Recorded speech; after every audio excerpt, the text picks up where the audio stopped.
Короче, kadr 1. Sababi men ko'rsatadigan brendlar Rossiyada sanksiyalarga qarshi. Xullas, bu videoni yuragi boshlar, homilador ayollar va 18 ga to'lmaganlar ko'rishni tavsiya etmayman. Sababi men sizlarga ko'rsatadigan brend Rossiyada sanksiyalarga qaramasdan ishlashda davom ettirmoqda. Bu brendlar esa Reebok, Lumberjack, Puma, Adidas va Polo brendlari. Bu brendiga qiziqadiganlar uchun.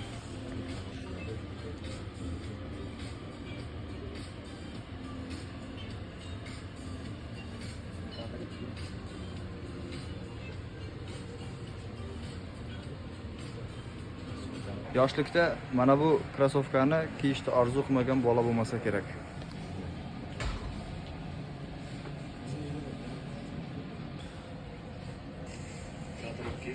Mana bu krossovka attiga 3000 rubl ekan. Razmer 42.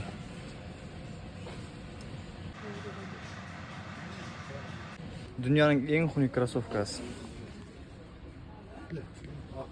Video 8000 rubl. 9000. Ishga mo'klar bilan yaxshiroq.